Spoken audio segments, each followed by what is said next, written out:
a community in Kliptown, Soweto, says it's been suffering for years as sewage continues to fill the streets. Our reporter Zikhona Tshona is back there for us this morning and joins us now live. Zikhona, marking World Water Day takes on a whole different meaning depending on which part of the country you live in, doesn't it? A sentence like sewage spilling down the streets of that community in Soweto. It's also very easy to read, very difficult to live under.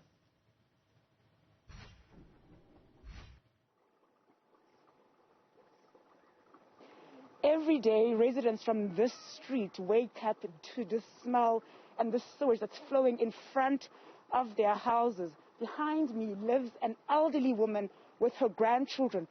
Every day, when they leave the gates of their house, this is how they have to navigate in order to be able to get to the main street so that they can go to the shops, for example, or travel to town. And of course, children are now exposed to the sewage that's flowing here. It goes all the way down this street.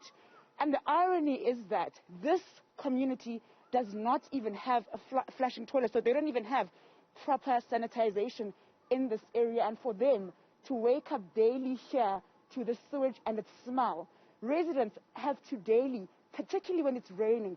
So, for example, yesterday it was raining here, and some of the bricks and the rocks that I've used to try and create a way for them to come out of their houses in order for them to have access to the main street, some of them have moved. We just saw an elderly lady in her 60s. I spoke to her yesterday. She was putting more bricks so that she can live her house, which is just next door to here. But Stembiso is someone that has been working very closely with this community in terms of fighting for government to respond to their plight. Yesterday, we had Human Rights Day.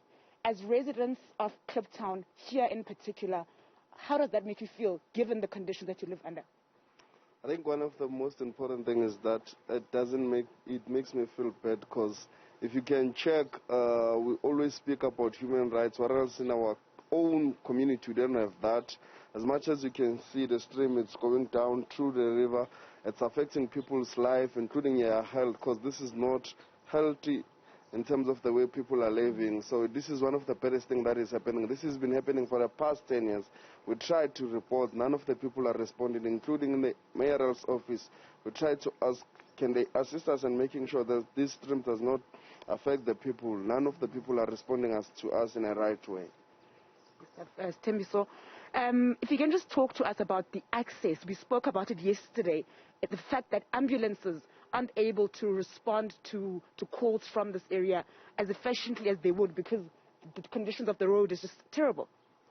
It becomes very difficult for an ambulance to come inside in our own community. I think for one to get an ambulance, you need to go to the police station, and which is 15 minutes walk towards the police station. Some of the people can walk even 30 minutes the way they move, because you can't access it through the community. So people need to go to the police station, get access of an ambulance, which is difficult. Sometimes, what if it's at night? You can't be walking. People will be robbed because they don't have assistance.